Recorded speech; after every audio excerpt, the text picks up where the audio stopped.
Alhamdulillah, tidak pernah berhenti lisan kita memuji dan memuja Allah atas segala nikmat yang Allah berikan kepada kita. Termasuk Allah masih berikan kita umur 1 hari lagi. Sangat mahal waktu-waktu ini teman-teman sekalian. Waktu yang sangat mahal yang harus dimaksimalkan sesuai dengan tujuan utama kita diciptakan. Allah kekalkan dalam surah Az-Zariyat ayat 56, surah nomor 51. Wa ma khalaqtul jinna wal insa illa liya'budun. Aku tidak ciptakan, adakan, lahirkan, populasikan manusia dan jin di muka bumi ini kecuali satu tujuannya. Untuk mengabdi dan beribadah kepadaku. Berapa banyak orang yang lalai dari tujuan utama dari diciptakan sehingga akan sangat menyesal nanti pada hari kiamat. Kalau Allah masih gerakkan kita di hari ini, masih hidup, dan kita masih bisa isi dengan hal-hal baik, sholat berjamaah, tutup aurat, cari pendapatan halal, hadir majelis ilmu, mungkin antum sempat baca beberapa ayat Al-Quran, zikir pagi petang, itu semua karunia yang sangat mahal. Bahkan yang paling menggembirakan seseorang pada saat dia meninggal nanti, dan juga pada saat ditimbangan amal hari kiamat, serta puncaknya pada saat dia meraih derajat yang tinggi di surga. Maka ini nikmat teman-teman sekalian. Jangan disia-siakan. Masa lalu yang sudah berlalu dari umur-umur kita, itulah umur kita yang sebenarnya. Misalnya yang hadir di sini yang paling muda 15 tahun misalnya. 15 tahun itu adalah umur yang sudah berlalu. Mungkin yang hadir di sini misalnya yang paling tua 60-70 tahun, itulah umur yang sudah berlalu. Umur hari ini adalah yang kita miliki, yang sudah berlalu sudah. Berisi kebaikan kita syukuri, berisi keburukan kita tinggal taubat. Hari ini penentunya. Kita tambah ke amal itu atau kita malah isi dengan kemaksiatan. Kita bertobat dari masa lalu atau malah akan dihisap oleh Allah SWT. Masa depan semuanya tidak jelas. Kita belum tahu masih hidup atau tidak. Maka jangan disia-siakan waktu ini. Banyak bersyukur dan salah satu bentuk syukur kata Ibnu Qayyim rahimahullah adalah menggunakan apa yang Allah berikan sebagai nikmat dari waktu, kesehatan, kekuatan, apa sajalah fasilitas di tubuh kita ini termasuk ada juga makanan dari luar, minuman, pakaian, semuanya ini harusnya digunakan sebagai tanda syukur. Selain dengan lisan juga digunakan di atas ketaatan kepada Allah Subhanahu wa taala. Maka alhamdulillah kita masih bisa mengibadi dengan kebaikan-kebaikan. Ini beruntung sekali orang yang bisa seperti ini. Masih banyak saudara kita di luar sana justru yang lalai dengan kemaksiatannya. Selanjutnya kita panjatkan salam hormat kita kepada manusia yang selalu istiqamah di atas agama Allah, di atas keimanan, tidak pernah berhenti dan juga bosan dalam menyampaikan wahyu Allah Subhanahu wa taala. Sehingga dalam 23 tahun di masa hidup beliau semuanya dihabiskan untuk agama ini dan membuahkan hasil yang luar biasa. 1/3 dari populasi manusia kurang lebih di muka bumi ini bisa dikatakan kaum muslimin. Maka ini sebuah buah yang luar biasa dan terus bertambah dan terus berkembang. Ajaran beliau alaihi salatu wassalam. Dan Allah Subhanahu wa taala perintahkan kita untuk selalu mengucapkan salam hormat beliau dan akan dibalas dengan 10 rahmat dengan mengucapkan 1 kali. Maka setelah memuji Allah alhamdulillah kita mengatakan salawat dan taslim kepada Nabi besar Muhammad sallallahu alaihi wa ala alihi wa sahbihi wasallam. Seperti biasa teman-teman sekalian, pekan pertama, pekan kedua kita isi dengan dosa-dosa besar. Semoga Allah selamatkan kita dari semuanya dan memudahkan bertobat bagi masih yang melakukannya. Serta di pekan ketiga kita ada inspirasi hijrah yang hari ini kita akan isi insyaAllah. Pekan keempat dan pekan kelima kita akan isi tanya jawab. Inspirasi hijrah ini teman-teman sengaja kita buat untuk memfokuskan beberapa hal. Yang pertama tentunya tujuan utamanya adalah kita coba menunjukkan kepada generasi muda muslim dan para pelaku dosa kalau sebenarnya rahmat Allah itu luas sekali. Kalau antum yang ikut tablik akbar serial sahabat kita yang terakhir di bulan lalu, atau di bulan ini tepatnya, masih Agustus sebelum kami umrah yang lalu, kita membahas tentang Tulaihah bin Khuwailid radhiyallahu anhu. Apa yang kurang kejahatannya orang ini? Masuk Islam tahun 9 Hijriah, baru berapa hari masuk Islam, murtad dari agama Islam. Kemudian setelah itu tidak cukup. Dia mengaku sebagai nabi. Dan didukung oleh kaumnya, Bani Asad. Dia termasuk saingan beratnya, Musailam al-Kadzab, Al-Aswadul Unsi. Tapi dia termasuk punya pasukan yang sangat besar. Bahkan sebagian buku sejarah menyebutkan di antara 3 nabi palsu ini dia yang paling besar pasukannya. Memerangi kaum muslimin. Sampai akhirnya berhasil dikalahkan oleh pasukan Khalid bin Walid. Baru kemudian dia melarikan diri ke ujung jazirah Arab, ke wilayah Najd. Baru Allah masukkan hidayah dalam hatinya. Dia merasa ada yang salah nih dengan keadaan dia. Padahal dia sudah masuk Islam. Kok bisa dia sudah punya pasukan, punya pendukung, tapi tetap saja dia dikalahkan. Maka akhirnya dia masuk Islam. Dan kemudian rentetan panjang 2 jam, hampir 3 jam kita jelaskan tentang sejarah manusia terbaik ini. Bagaimana setelah dia taubat, dia tunjukkan keseriusannya dan akhirnya sampai terbunuh mati syahid. Dan tidak ada peperangan setelah dia masuk Islam kembali kecuali dia ikuti. Dan kisah yang sangat masyhur bagaimana dia menggoyahkan dan menggentarkan pasukan Faris Persia 250.000 orang. Ya, yang pada saat itu terbentuk pasukan intinya ada 150.000 di paling belakang di ekor pasukan. Dia menyerang sendiri, dia menjatuhkan kemah pemimpin mereka, dia membawa kuda terbaiknya, kemudian dia menawan 1 orang dan dibawa pulang menuju ke pasukan muslimin. Dan bagaimana orang Persia sendiri mengakui keberanian orang seperti ini. Maksudnya apa teman-teman sekalian? Tidak ada kata terlambat. Semua orang berbuat dosa. Inspirasi hijrah ini bertujuan untuk itu. Mungkin ada yang mengatakan dirinya, saya sudah banyak buat dosa, saya sudah banyak buat pelanggaran, kira-kira Allah masih maafkan saya nggak sih? Iya, sebesar apapun dosa kita. Allah itu Ghafurur Rahim, Allah Maha Pengampun, Maha Penyayang. Allah akan terus membuka pintu-pintu tobat buat hamba-hambanya. Dalam sebuah riwayat dinukil, bahwasanya iblis berkata, ya Allah, aku akan terus menyesatkan anak cucu Adam, sampai tidak ada satupun di antara mereka yang akan menyembahmu ya Allah. Diakui Allah sebagai Tuhannya, tapi iblis memang berjanji begitu. Apa kata Allah SWT? Aku akan terus membuka pintu pengampunan dan memaafkan mereka selama mereka beristighfar kepadaku. Dalam riwayat lain kata iblis, aku menyesatkan manusia dengan maksiat-maksiat dan mereka membinasakan aku justru dengan la ilaha illallah dan istighfar mereka. Ada seorang sahabat, dia mengatakan, disebutkan dalam musannafnya Abu Hanifah rahimahullah, salah satu buku hadis yang beliau susun. Dia mengatakan, ya Rasulullah, semua orang di sekitar saya, komunitas saya diberikan anak. Tapi saya sendiri sudah lama menikah, belum dikasih anak. Apa kata Nabi SAW? Mana kamu dari 2 senjata utamamu? Istighfar dan sedekah. Yang dengannya Allah berikan rezeki kepadamu. Sebagian sahabat ada yang melihat orang ini pulang lalu mengamalkan, tidak lama kemudian dia mendapatkan anak. Istighfar, bertobat kepada Allah sebuah ibadah yang sangat bagus. Tidak ada kata terlambat, sebanyak apapun dosa yang kita lakukan. Yang rugi itu adalah orang-orang yang justru tidak mau bertobat, tidak mau kembali kepada Allah SWT. Sampai kapan? Satu sisi teman-teman, untuk membuat kita termotivasi agar bisa konsisten dengan amal soleh dan juga meninggalkan dosa. Poin penting. Allah itu memang Ghafurur Rahim. Allah Maha Pengampun dan Maha Penyayang. Bagi siapa? Hambanya yang patuh. Kita tidak samakan Allah dengan makhluk. Tapi kalau antum kerja di satu perusahaan, saya yakin teman-teman di sini mungkin masih ada yang pakai baju kantornya tadi datang, Masya Allah. Kalau antum ikuti SOP kantor, antum menjadi pegawai yang prestasi, antum dapatkan apa yang dijanjikan kan? Payroll, gajinya didapat, bonus dapat, nama hanya harum, pendapatan buat keluarganya ada, dan bisa naik jabatan. Nah begitulah orang-orang yang patuh. Sementara orang yang ugal-ugalan, orang yang maksiat, itu Allah menyebutkan, Innallah syadidul iqab. Allah Maha Pengampun memang, tapi jangan lupa Allah pengampun ini bagi orang yang mau taubat, orang yang amal saleh, dan Allah tidak balas 10.000 sedekah kita dengan 10.000 juga dikasih makanan nilainya begitu, tidak. Tapi dikatakan manja bil hasanati falahu asyru adhaafiha. Dalam Al-Quran kata Allah, siapa yang berbuat satu kebaikan akan dilipat gandakan 10 kali lipat minimal. Dalam riwayat sebuah Bukhari, hadis Bukhari, kata Nabi SAW 10 kali lipat sampai 700 kali lipat tergantung kadar keikhlasan seseorang. Allah itu betul-betul Maha Pengasih. Antum sholat sekali begini berjamaah, hadir majelis begini, bisa saja Allah kasih antum balasannya dengan 1 jam duduk, 1 tahun sehat, 1 tahun terbuka rezekinya, 10 tahun kita tidak punya masalah, tidak kena penyakit, itu bisa terjadi. Tapi ingat, satu sisi, Innallah syadidul iqab.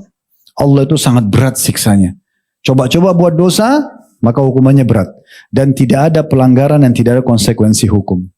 Di kantor antum buat salah sedikit saja, disorotin, kena SP1, SP2, lama-lama di PHK. Kan gitu. Akhirnya rusak nama baiknya, harus cari pekerjaan lain dan segala macam hal. Nah begitu juga dengan para pelaku maksiat. Saya hanya ingin mengingatkan Nabi Musa alaihissalam. Ini pernah kita sampaikan, saya ingatkan lagi. Waktu dia memisahkan antara satu Bani Israel yang sedang berantem di pasar Mesir dengan satu orang Kipti asli Mesir. Ini sukunya Fir'aun. Dia cuma mau pisahkan. Nabi Musa tidak mau mereka berantem. Rupanya orang Mesir ini lisannya tajam. Malah caci maki Nabi Musa, malah kayak orang mau melawan. Sama Nabi Musa ditonjok. Tapi tonjokan Nabi Musa membuat dia mati orang itu. Karena kuatnya alaihissalam beliau mati. Tapi Nabi Musa tidak niat membunuhnya. Apa yang terjadi? Allah katakan dalam Al-Quran, وَفَتَنَّاكَ فُتُونَ. Dan kami berikan kau ujian yang banyak hai Musa karena perbuatanmu itu. Tapi Musa tidak sengaja. Maksudnya apa? Antum kalau buat dosa walaupun antum coba-coba ada konsekuensi hukumnya. Dan bukan berarti kita ambil 1.000 rupiah Allah hilangkan 1.000 rupiah dari kita. Tidak, bisa lebih berat daripada itu. Maka amal soleh untuk dikerjakan dan yakin ada hasilnya, dosa untuk dijauhi dan hati-hati dari hukumannya. Ini penting. Nah, inspirasi hijrah seperti itu. Kita dengarkan dari teman-teman kita. Bukan sedang kita mau mendengarkan dari Akh Muhammad Faris Basyrahil ya. Atau teman-teman sebelumnya yang sudah kita panggil. Suruh mereka menceritakan dosanya, bukan. Tapi kita ini titik beratkan masalah hijrahnya. Bagaimana mereka ini tadinya terjerumus dalam dosa, ternyata bisa taubat tuh. Bisa kembali ke jalan Allah. Dan mereka lebih menikmati sekarang masa-masa keimanannya. Kan gitu. Nah ini kurang lebih gambaran salah satu sebabnya teman-teman sekalian.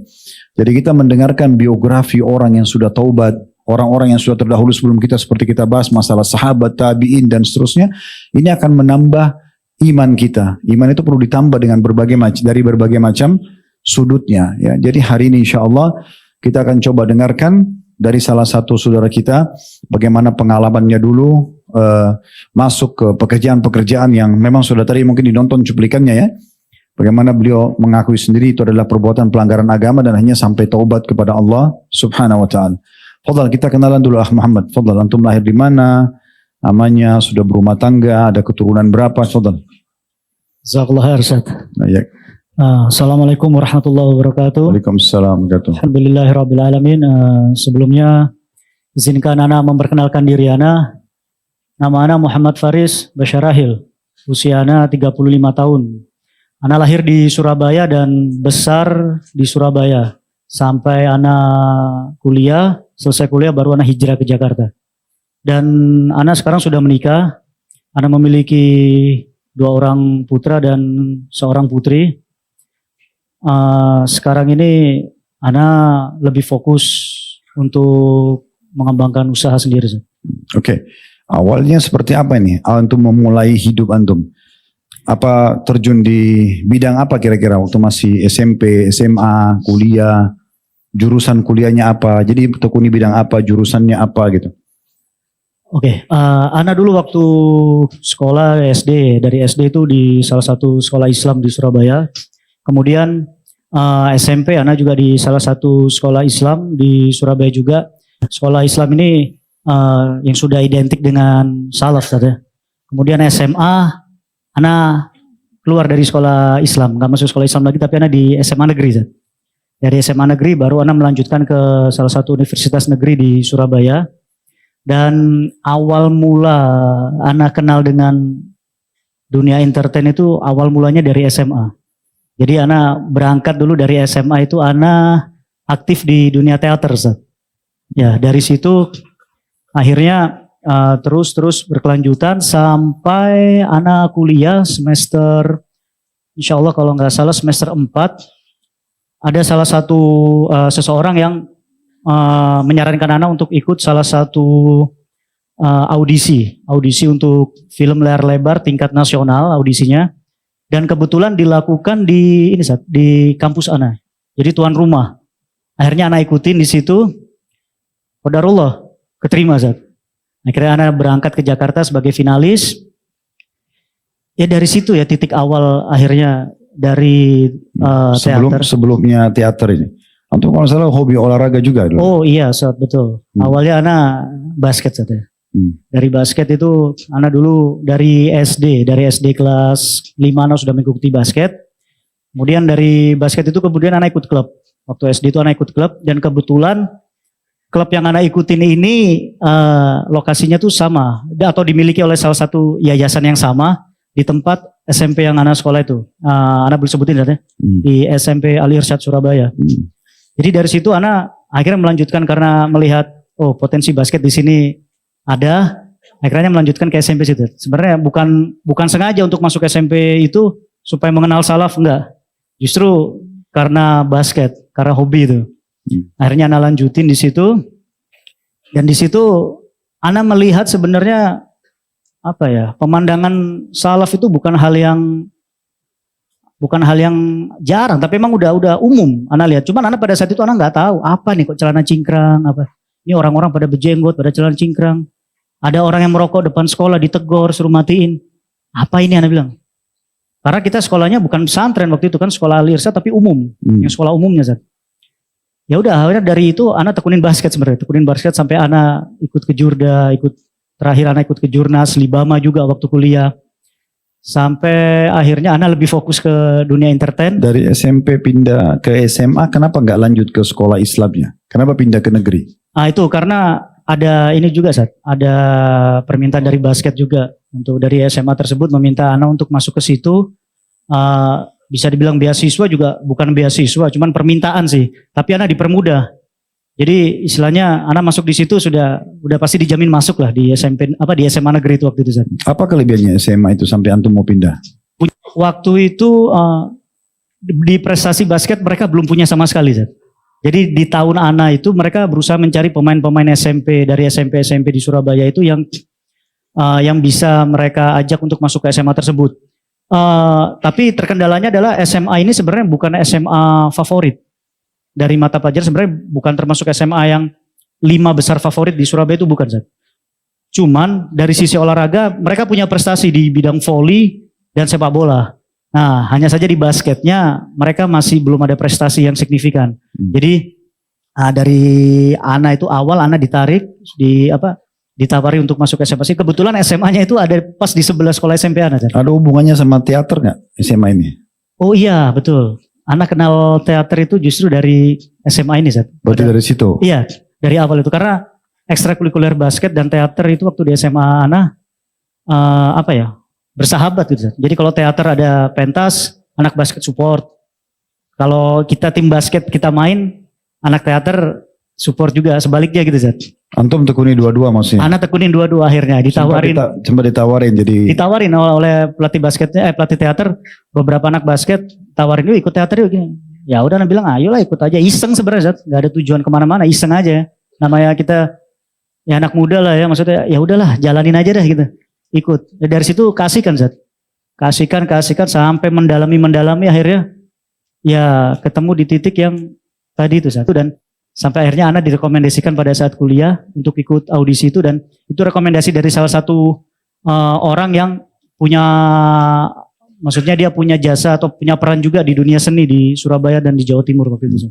Jadi sekarang mulai masuk teaternya, coba-coba di SMA, terus di kuliah itu baru mulai ikut nasional gitu. Ya itu pun nggak sengaja sebenarnya, Ana iseng aja udah ikut ke Jakarta lah. Akhirnya ke Jakarta pada saat grand final di Jakarta.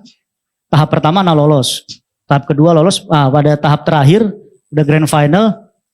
Di situ Ana mikir nih, waduh kalau Ana keterima sampai masuk kuliah Ana gimana nih di Surabaya kan? Ana tinggal nggak mungkin, pasti keluarga marah nih. Karena masuk universitas negeri itu nggak mudah waktu itu. Berarti sekarang masih belum ada hubungannya sama agama ini? Jadi masih tadi karena hobi masuk ke sana belum? Iya. Ya ini agama larang atau tidak masih belum ke sana. Belum kepikiran. Terus tadi juga audisi diikutin itu, waktu mau sudah sampai final, pikirannya ini antara kuliah dengan lanjut. Iya Zat, betul. Ya berarti belum ada masalah agama ya? Belum ada kepikiran, pokok yang penting saya lihat, wah ini kayak ada potensi dari diri, ada kesempatan, coba begitu aja. Masuk, ya sudah, Ana terusin Zat. Sampai akhirnya Ana kepikiran tuh waktu grand final, qadarullah Ana jadi ngeblank. Ana ngeblank dan akhirnya karena ngeblank itu Ana nggak lolos. Situ Ana ada perasaan lega sebenarnya. Alhamdulillah Ana nggak lolos. Ana bisa lanjutin kuliah lagi, fokus nih kan. Ternyata nggak selesai sampai situ. Ana waktu sebelum balik ke Surabaya, ternyata sudah ada beberapa agensi dan manajemen yang menawari untuk yuk ikut yuk. Ini ada waktu itu awal sih di iklan saat ya. Di iklan gini, apa sih dunia iklan ini? Ana kan waktu itu nggak tahu, Ana taunya cuma teater waktu itu kan.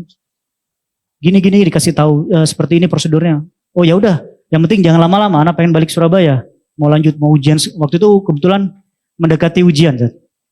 Ana lanjut, qadarullah iklan dapat nih beberapa iklan. Kuliahnya ini jurusan apa? Teater juga? Ana kuliahnya ambil di jurusan ilmu politik. Politik. Campur baur berarti ini? Campur aduk. Antara basket, jadi artis, teater, sekarang juga jurus politik gitu ya. Jurusan, oke. Terus? Jadi sementara kuliah politik, jadi aktor juga? Ya, bisa dibilang begitu, Zat. Jadi ilmu-ilmu di kuliah ilmu politik itu bisa dipraktekin juga di dunia acting, Zat. Oh gitu? Iya. Acting, dunia acting ini banyak politik. Ustaz. Bukan saya yang bilang ya, dia yang bilang. Jadi maksudnya politikus itu banyak aktingnya juga. Ya, tuh. Ini sebenarnya tertawa ini jawaban Ustaz. Allah, Ustaz. Oke, terus akhirnya mulai ada diundang. Mulailah akhirnya. Undang ini iklan. Iya, pertama kali iklan, Ustaz. Iklan udah syuting. Iklan syuting itu paling 1 hari 2 hari duitnya asik Ustaz. Wah, Ana bilang lumayan nih duitnya kan. Ya udah Ana terusin deh. Cuman Ana bilang waktu itu, Ana ambil waktu itu 2 atau 3 iklan dulu. Setelah itu Ana mau balik Surabaya dulu. Ana mau ujian kan kuliah waktu itu. Oke, ambil udah dapet. Ana pulang ke Surabaya bawa duit Ustaz. Wah, bagus Ana bilang bawa duit nih dari Jakarta nggak sia-sia nih kan. Kalah nggak apa-apa deh, yang penting Ana bawa duit ke Surabaya nih. Akhirnya setelah Tapi kan itu, kalau menang lebih besar duitnya. wah itu Zat. Cuman gak tahu kok anak kayak kepikiran ini kuliah gimana. Waktu itu saya emang ada rasa lebih sayang sama pendidikan gitu. Karena anak pikir belum tentu ini kan belum tahu nih jalannya kayak gimana nanti di entertain nih ya kan. Kalau kuliah anak jelas anak Karena sudah masuk. politik kan bisa sampai menteri presiden gitu ya. Itu Zat. Kalau aktor kan ada batasannya. Iya. Kalau jadi presiden pura-pura. Bisa jadi Zat. Oke, terus Ya udah akhirnya anak pulang Zat. Anak pulang di situ. mulai asyik tuh karena dapat duit akhirnya asyik Ya, ya. asik. Akhirnya ada juga kayak misal kayak media-media lokal yang coba untuk calling Ana buat mengiklan produknya walaupun lingkupnya lokal ya. Tapi ada duitnya juga Zat. Lokal juga kadang-kadang lumayan juga waktu di Surabaya. Berarti yang penting fulus nih. Fulus, pikiran Ana waktu itu fulus aja. Yang penting Ana kerja fulus deh ya kan. Ana lanjut. Tapi dari situ akhirnya Ana jadi buru-buru Zat. Ana jadi buru, pikiran Ana harus cepat selesai kuliah, Ana pergi ke Jakarta. Tadinya Ana mau ke Jakarta itu rencana mau S2 sambil jalan entertain lah. Di dunia entertainnya sambil jalan. Tapi Ana emang rencana emang mau S2 Zat. Qadarullah selesai, wisuda, Ana ke Jakarta. Karena emang keluarga Ana sudah tinggal di Jakarta semua sebelumnya. Begitu Ana nyampe Jakarta, langsung Ana hubungin tuh semua tadi yang manajemen yang waktu itu komunikasi dengan Ana. Ayo ketemu bla bla bla bla ya. Keasikan itu. Dapat lagi job. Apa aja iklan terus? Iklan, sinetron, FTV, layar lebar, film Film Siapa tahu di sini ada idola antum dulu sih. ini idola Ana tadi mana di sini idola Ana tadi. Cuma dia sudah berubah nih mukanya. Lah. Ya terus? Akhirnya dilakukan semua itu? Gak jadi kuliah S2 berarti? Itu Zat, karena keasikan dapat fulus nih kan, lewat S2-nya Zat. Nggak jadi akhirnya nggak jadi. Tahun berapa itu? Pindah Jakarta tahun berapa? 2012. 2012. Itu akhirnya Ana fokus lagi ke entertain. Tapi emang karena emang basic Ana waktu itu dari teater, dan di teater tuh kan digembleng Zat, mental apa itu semua digembleng. Jadi pikiran kita di teater tuh sebenarnya bukan popularitas gitu. Dari zaman waktu anak teater tuh pikiran kita tuh bukan popularitas, tapi kita mentas dapat duit, begitu tuh. Akhirnya anak bawa itu Zat. Prinsip itu anak bawa pada saat ke Jakarta di dunia entertain dengan manajemen anak bilang, gue nggak apa-apa nih, gue nggak terkenal nggak apa-apa deh. Yang penting gue syuting tiap hari gue dapat duit, gitu Zat. Jadi nggak apa-apa nggak terkenal, mau di TV lokal apa, yang penting gue syuting tiap hari deh, cariin job, nggak apa-apa. Ya mana bisa kata dia. Kalau lu nggak terkenal, gimana lu bisa? Siapa yang mau panggil? Siapa yang mau iya? Ya ada aja lah, coba aja dulu karena gitu. Akhirnya, alhamdulillah bisa. Sampai Ana selesai, Ana merasa Ana bukan artis yang terkenal, tapi job Ana banyak. Iya, alhamdulillah ketolong. Mungkin kalau Ana terkenal, populer, susah Ana untuk meninggalkan itu, karena Ana lihat teman-teman juga banyak banget yang sebenarnya udah tahu sisi gelap di dunia entertain. Mereka mau ninggal, mereka khawatir dengan kehilangan popularitas. Banyak sekali. Selama antum menekuni itu, apa yang antum merasakan di situ? Ada nggak kayak gejolak-gejolak terasa masalah keimanan, merasa ini kayaknya ada yang salah nih? Mungkin ada sesuatu yang menyentuh antum sampai antum akhirnya memikirkan untuk bisa hijrah. Oh, oke. Kan dari tadi ini antum sebelum berpikir agama nih. Iya. Kapan kira-kira waktu di mana antum kena secara keimanan? Oh, ini kayaknya ada yang salah secara agama atau apa? Ada apa yang menyentuh antum di situ? Jadi waktu itu Ana merasa Ana syuting hampir tiap hari, dan kadang-kadang satu hari itu Ana bisa syuting 2 kali gitu. Dan itu kan semua ada nominalnya, Fulusnya. ada fulusnya, Zat. Dan ana sampai titik tertentu Banyak lagi. lumayan, Zat. Harusnya lumayan. Tapi ana bingung ini uang kemana ini? Padahal ya alhamdulillah ya, mungkin berkat doa kedua orang tua ana juga, mungkin Allah jaga ana.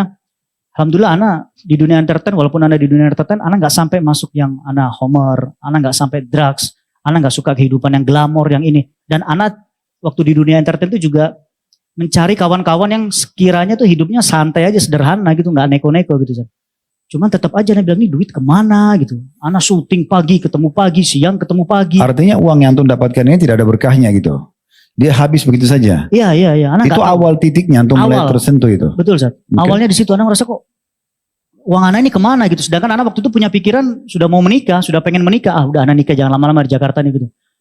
Dan ini ada satu hal lagi yang lucu nih, Zat. Jadi ana waktu syuting itu sebenarnya ana tuh sudah ikut ngaji, Zat. Ana udah ikut ngaji, rutin pengajian, tapi ana tetap syuting gitu.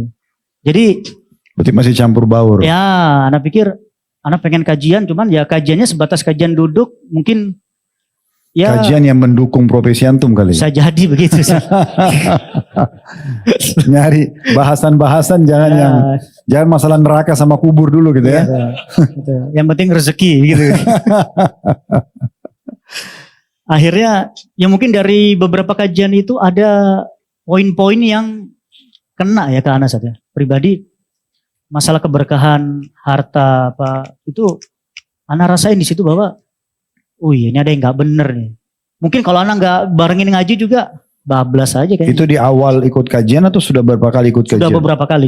Jadi Ana di pertengahan sebelum Ana berhenti itu ya, antara Ana waktu baru ke Jakarta itu tahun 2012 sampai 2015 akhir itu. Itu di 2015 awal 2014 akhir lah Ana udah mulai rutin ikut-ikut kajian. Ana tanya dengan teman-teman yang Ana kenal, mungkin tahu nggak pengajiannya. Tadinya juga nggak langsung pengajian sunnah ya, Zat. Karena Ana basicnya Ana dulu SMP di Al Irsyad itu Ana sudah mengenal salaf. Jadi begitu Ana duduk di majelis yang Ana rasa kok ada sesuatu yang aneh ini, kayak nggak begini. Ana tahu basic itu, Ana udah ngerti. Enggak deh. Akhirnya Ana cari sampai beberapa kali pengajian baru Ana ketemu, Zat. Pertama kali Ana kajian itu waktu itu kalau nggak salah hari Rabu malam tuh. Ana kajian Rabu malam di Al Azhar, Ustadz Subhanallah Wazir waktu itu.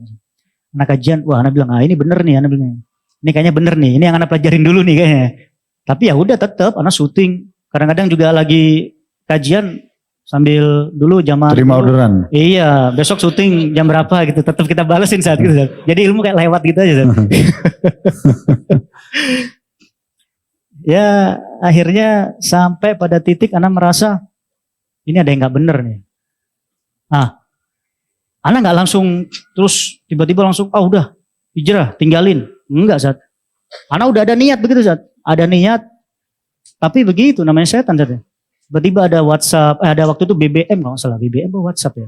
Intinya itu deh, ada yang hubungin, ada tawaran job gini, nominal gede lumayan. Aduh, lumayan nih gue bilang kan. Ya udah deh, coba deh sekali terakhir gitu, Zat. Coba terakhir, ambil lagi job. Ambil ngaji, Zat. Ambil ngaji. Ambil job udah lihat nih. Oh, udah mulai itu kita praktekkan tempat di lokasi syuting itu kita praktekkan. Azan, bilang sama tim, sorry, mau sholat dulu ya? Oh nggak ada, ntar dulu. Emang yang main lu doang katanya begitu, Zat. Lo gue mau sholat, berantem, Zat. Sampai ada dua atau 3 kali waktu, Ana berantem bener-bener sama tim produksi. Karena Ana mau sholat nggak boleh. Yaudah lu kalau mau sholat, pulang aja sekalian. Oh ya udah gue pulang. Sampai ada juga, Ana di blacklist juga. Itu yang gitu itu muslim dia? Atau non muslim? Kalau lihat KTP-nya sih waktu itu muslim, Zat. Sebentar, sebelum dilanjutin dulu. Supaya nggak lewat hikmahnya ya. Jadi kebanyakan ada poin yang saya tangkap tadi ya. Sebenarnya ini saya hubungkan dengan masalah pendapat sebagian ulama. Kebanyakan Allah Subhanahu wa taala mengirimkan sinyal kesadaran itu dan taubat dari apa yang sedang ditekuni oleh seseorang itu. Kayak contoh kalau pernah dengar kisah Fudail bin Iyad rahimahullah. Beliau kan preman. Sampai beliau itu kalau lewat kalau di tempatnya dia sendirian preman-preman yang lain perampok jalan tuh semuanya rame-rame berkelompok, tapi dia sendiri. Tapi saking kuatnya dan saking ditakutinya, sampai orang kalau lewat depan tempatnya dia pasti bilang, oh ini kalau depannya Fudel pasti kita mati nih. Karena Fudel itu dia bukan ambil uang orang baru dibiarkan, diambil uangnya dibunuh. Jadi walaupun antum menserahkan, antum maksud dibunuh dulu sama dia. Gitu. Jadi sangat menakutkan. Tapi Allah sadarkan dia justru karena sikap perbuatannya itu. Allah datangkan sebagian orang lewat malam-malam lalu bilang, kita ini akan melewati tempat yang sangat buruk. Ada penjahat yang luar biasa tidak takut sama Allah gitu-gitu. Tapi dia dengar perkataan itu. Itu sudah cukup menyentuh dia. Subhanallah ini dia tobat mulai malam itu. Dan terus dia perbaiki. Ya, kalau tadi kan Muhammad Faris ini karena fulus ini kan. Iya kan? Fulus. Tadi kan karena uang akhirnya tersentuhnya masalah uang itu nggak ada berkahnya. Dapat berapa banyak pun puluhan juta mungkin ratusan juta habis tapi tidak tahu kemana. Gitu. Ya begitulah sifatnya kalau harta yang haram ya. Kalau harta yang halal itu beda. Walaupun sedikit Allah berkahi. Ya, Allah berkahi cukup. Ada orang mungkin pendapatannya ratusan juta tiap bulan mungkin miliaran. Tapi diuji dengan Allah dengan segala macam penyakit. Dia nggak bisa nikmati makan. Saya pernah duduk sama orang kaya raya. Duduk orang semua makan enak. Dia sendiri makannya biasa aja. Karena dia lagi ada penyakit. Dia tidak bisa makan sembarangan misalnya. Dan segala macam hal lah ya. Contohnya, jadi tadi akhirnya Allah sentuhkan secara keimanan justru kena pendapatan itu. Ya, tapi itu pun masih tetap saja tergoda ya. Poin yang lain teman-teman sekalian, syaitan ini sekali menjerumuskan kita dalam dosa, dia tidak akan biarkan antum melepaskan dosa itu. Karena bagi dia antum sudah menjadi membernya dia. Gitu kan? Harus tidak boleh dilepas nih. Makanya sekali antum buka pintu dosa, itu syaitan sudah mengikat kita. Sehingga dia selalu membuat itu menjadi kenangan terindah. Maaf, afwan, contoh. Ada orang mungkin pernah berzina. Sebenarnya perempuan itu atau laki-laki itu sebenarnya mungkin badannya bau, mungkin kurang segala macam. Tapi setan hiasi yang diingatkan yang paling indah. Dari tutur katanya supaya antum tetap mau melakukan. Sebagaimana sebaliknya kita kalau sama pasangan halal dibuat oleh setan ada saja celah buruknya dari 199 kebaikan satu buruk yang satu buruk ini dan diingatkan sama setan. Biasa begitu. Kenapa tadi beliau duduk di pengajian tapi masih berpikir untuk oh ini ada job lagi, ya, sehingga ilmu itu tidak berbekas. Karena setan nggak mau melepaskan. Ini kalau dilepaskan dia taubat ini masalah. Orang kalau sudah beramal soleh dan bertobat itu ibaratnya kalau saya sering kasih contoh di pengajian kan kita seperti digaris star sama setan ya. Kalau antum belum memulai amal soleh dan tobat itu, kita masih digaris star. Setan ini akan selalu kamu nggak bisa, kamu nggak mampu, nggak apa-apa kerjakan aja dan seterusnya sampai kita ini jatuh dalam dosa. Tapi kalau antum sudah mulai bertobat, mulai beramal saleh, antum seperti orang yang sedang berlari. Syaitan untuk memberhentikan antum ini harus berlari juga. Dan antum bisa bayangkan kalau antum lagi lari kencang, lagi gas full masalah ibadahnya, majelis ilmunya segala macam, syaitan berusaha mendekat nih. Dia nggak bisa goda antum, susah. Walaupun dia secepat antum larinya, tetap orang kalau lagi lomba lari, lagi kencang, dia teriak dengan suara keras pun yang sampai ke antum paling 5-6%.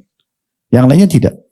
Nah seperti itulah. Oleh karena itu pada saat nanti kita dengar sebentar lagi, kira-kira bagaimana transisinya nih. Akhirnya kan antum kan tadi masih ikut di pengajian, terus kemudian ternyata masih mencampur baurkan dengan juga terima dorongan. Kapan antum ambil keputusan untuk oke, saya berhenti total? Ada keputusan itu nggak? Ada, Sir. Jadi sebelum Ana ambil keputusan itu, Ana berpikir hal yang lain sebenarnya di luar yang masalah fulus tadi. Ternyata Ana banyak bergaul dengan orang-orang di lapangan, itu luar biasa kemaksiatan. Kemaksiatan luar biasa. Mau di lokasi, mau sebelum kita syuting, sebelum kita take, sebelum kita ibaratnya kita lagi meeting untuk produksi baru apa. Luar biasa. Itu yang jadi apa ya, maksudnya kayak Ana merasa kayak, kok gini ya gitu ya. Dalam kondisi mereka berbuat dosa tanpa merasa salah gitu maksudnya. Iya. Padahal sebenarnya ya kita bilang banyak yang muslim juga gitu. Banyak orang Islam muslim juga mereka gitu. Kalau yang mungkin non muslim, Ana sih nggak ada masalah ya. Kayak begini contohnya Sat. Kalau kita di lokasi, kita lihat orang atau pemain ya. Misal pemain itu lagi syuting terus dia waktu sholat dia pergi sholat ke musola. Atau mungkin timnya tim dari produksi atau apa. Itu kita lihat, oh ini orang baik, Masya Allah nih. Patokannya udah dia sholat aja gitu. Karena lebih banyak yang nggak sholat gitu. Jadi kalau kita lihat orang sholat di lokasi syuting itu bayangan kita sih, wah secara zohir luar biasa nih, Masya Allah ini orang baik nih, pasti orang baik ini. Walaupun setelah sholat mungkin dia maksiat. Ana lihat sendiri, gitu. Artinya habis sholat buat maksiat lagi gitu. Ya, makanya jadi kayak Ana mikir, Ana itu kayak di tengah-tengah begitu. Ana nggak mau ke kiri, mau ke kanan juga sayang yang ini begitu kan. Kayak di tengah kayak orang bingung gitu. Ana mau kemana ini, mau kemana gitu. Terus waktu itu juga nggak punya sahabat yang teman-teman dekat kita juga teman-teman yang satu circle sama di dunia entertain. Nggak punya satu teman yang mungkin mereka lebih dulu berilmu atau apa. Nggak ada, Sat. Nggak ada. Akhirnya Ana pikir udah nggak bisa nih. Ana harus jalan sendiri. Ana harus cari sendiri deh. Ana begitu. Hanya gerakan dalam hati begitu atau ada sesuatu yang menyentuh kira-kira yang membuat ambil keputusan? Yang waktu itu yang bikin Ana ngerasa kayak udah di ini Ana harus jalan tuh kejadian ini, Sat. Ana udah dapat job. Udah dapat salah satu job. Hari H di lokasi Ana diganti, Sat. Ternyata yang menggantikan Ana itu adalah keponakan dari produser lah. Yang dia sama sekali belum punya pengalaman. Ana dari situ ngerasa, wah ini dunia tipu-tipu dia bilang nih. Jadi kecewa. Kecewa, Sat. Dari situ kecewa. Ini nggak bisa nih kalau kayak begini. Ini uang Ana udah nggak ngumpul-ngumpul, udah di lokasi. Di cancel ini apa-apa nih dunia apa nih Ana bilang kok kayak begini nih pekerjaan begini. Dari situ Ana makin mantap tuh, Sat. Makin mantap kayak Ana harus pergi nih dari sini. Tapi sebelum Ana pergi itu, Sat, ada beberapa waktu yang Ana dengan manajer Ana usahakan untuk masuk di salah satu PH besar yang kita ingin mengincar kontrak. Alhamdulillah waktu itu draft kontrak sudah jadi, Sat. Pas kebetulan draft kontrak itu sudah jadi tahun 2015. Manajer Ana bilang ke Ana. Untuk apa? Aktor? Untuk kontrak dan pemain tetap di situ dan rutin sudah. Oke. Ibaratnya wah ini fulus nih dapat nih, lancar nih. Ana begitu pikiran Ana, Sat. Pada saat draft itu dikasih ke Ana, seminggu sebelum itu Ana rutin istikharah. Ya Allah, Ana harus gimana ini? Kok hati Ana tuh lebih condong pada udah tinggal aja. Padahal pada saat itu Ana belum tahu Ana harus ngapain gitu loh. Tapi antum sudah tahu ya, kalau istikharah itu tidak boleh ketemu antara baik sama buruk. Ya waktu itu belum tahu. Ya pokoknya hukum syar'inya supaya antum tahu. Kalau istikharah itu dilakukan kalau bertemu antara dua hal dua-duanya baik. Misalnya antum mau nikah sama ikhwas ini mau nikah sama dua orang akhwat, dua-duanya solehah, dua-duanya levelnya sama. Antum bingung, dari situ antum istikharah.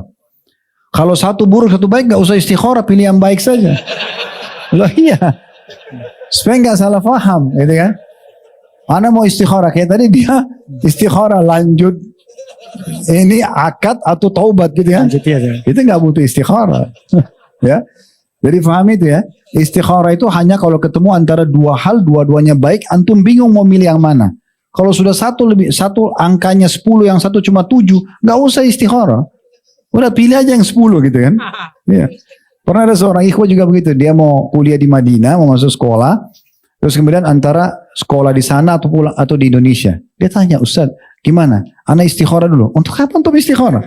Madinah mau dipenuhkan dengan kota lain nggak akan bisa sama. Nggak perlu istikharah, apalagi dapat beasiswa, sekolah gratis dan cuma 4-5 tahun selesai kuliah balik kan gitu. Untuk apa istikharah? Dan bisa bertemu. Kalau Madinah sama Mekah, mungkin orang bisa istikharah. Saya mau tinggal Mekah atau Madinah ya. Tapi tinggal di Madinah atau di Jakarta, tinggal di Madinah atau di mana di New Zealand atau di Amerika nggak perlu istikharah. Kan gitu. Itu contohnya. Jadi poin dipahami itu. Oke. Ya. Karena dia bilang seminggu dia istikharah terus ini.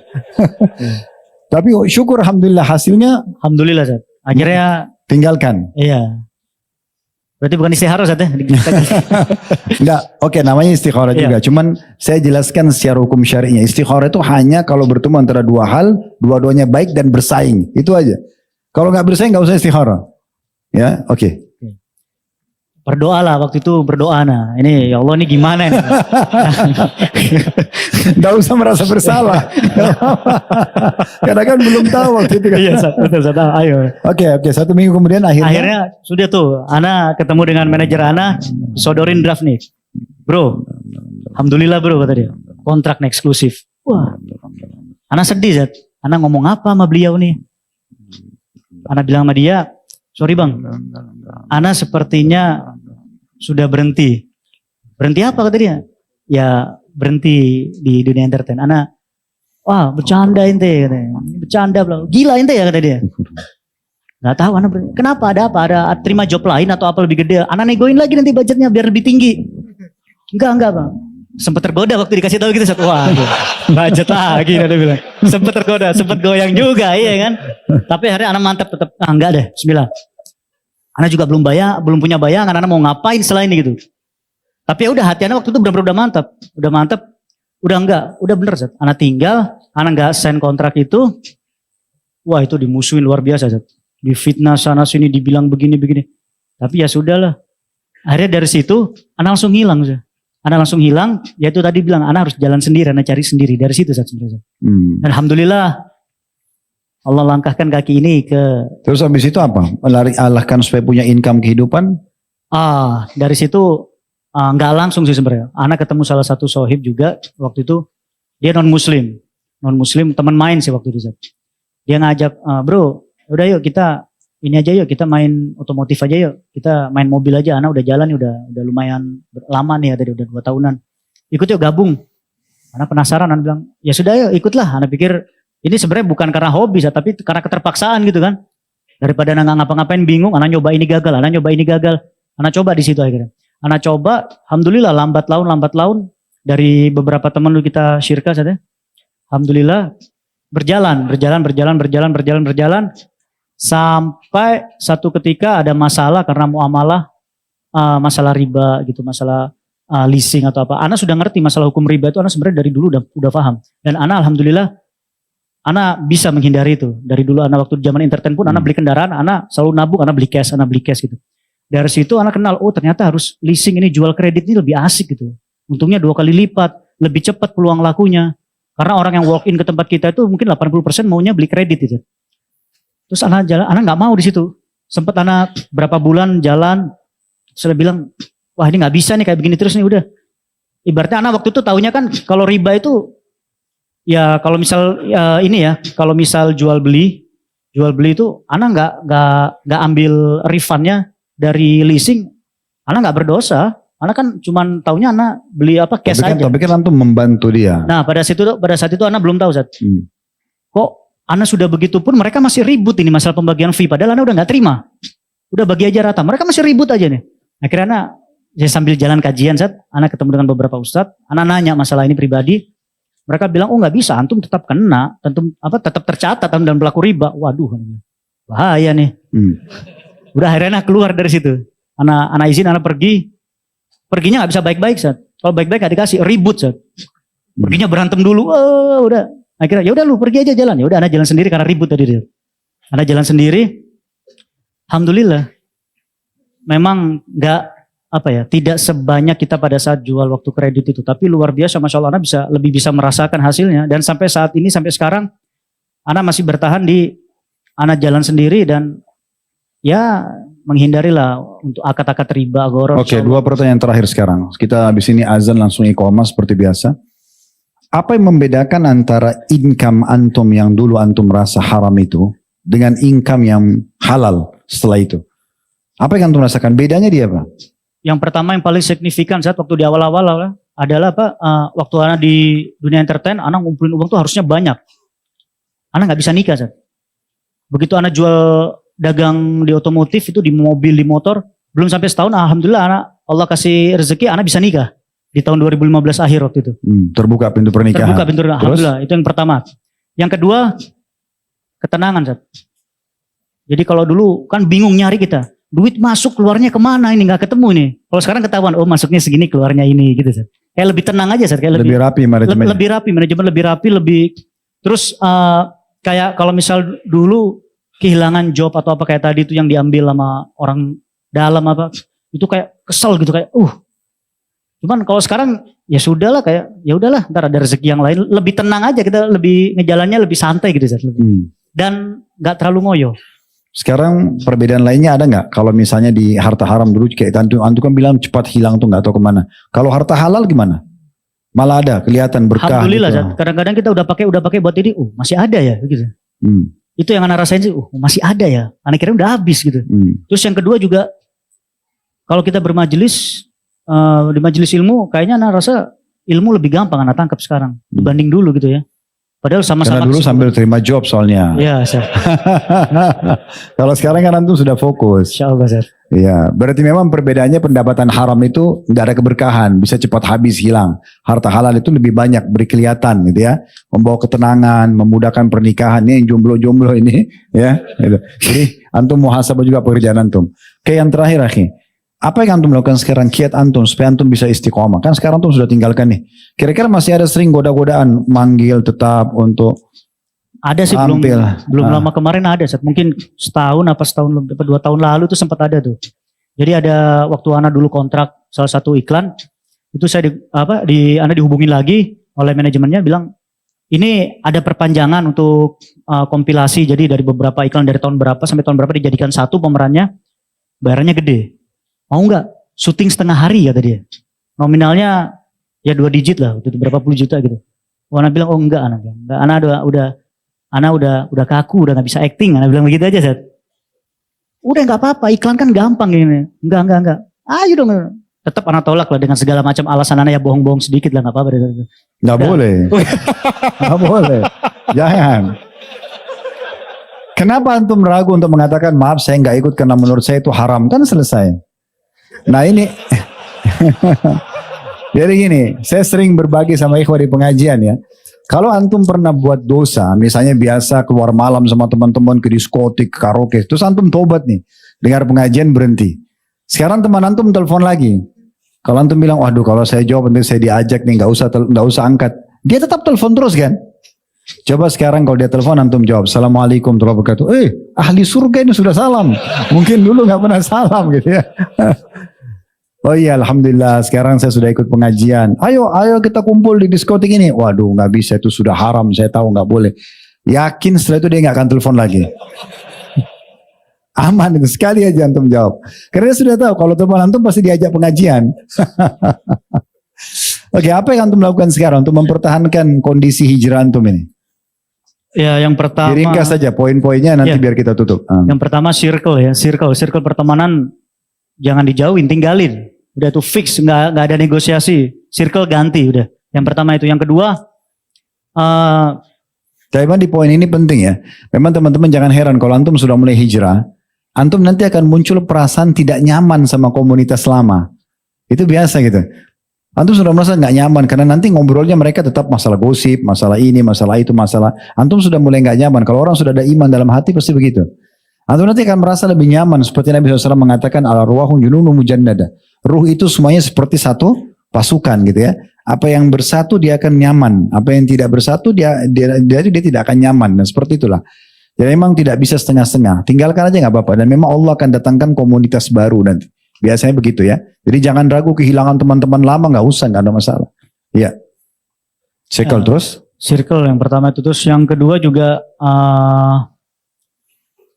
fokus, kita kajian fokus, jangan setengah-setengah. Jadi kalau udah mau hijrah fokus dah, jangan satu kakinya ketinggalan, udah jangan tinggal yang semua tinggal, apapun itu tinggal, fokus nuntut ilmu, karena emang ilmu ini benteng, menurut Ana, yang Ana rasain ilmu ini yang benteng kuat buat Ana, selain meninggalkan circle itu, paling itu sih ya. Itu betul. Ya, jadi ilmu ini sering kita bahasakan ya. Kalau dari Ana sih selama ini Ana bilang 4 kiat untuk istiqomah. Yang pertama sekali itu ilmu. Lalu dalam majelis begini mungkin antum dengarkan sebuah ayat, sebuah hadis, sebuah kisah cukup mengubah hidup kita sampai kita meninggal. Sehingga antum kalau duduk sama circle tadi atau komunitas yang buruk, sekali mereka cerita zinahnya, mencurinya, itu bisa membuat kita seperti dia sampai meninggal juga kan gitu. Yang kedua paksakan ilmu itu untuk diamalkan. Yang ketiga komunitasnya. Baru yang keempat berdoa selalu kepada Allah SWT. Baik, jazakallah khair. Muhammad Faris dia sudah berbagi sama kita. Mudah-mudahan teman-teman bisa ambil manfaat dari situ.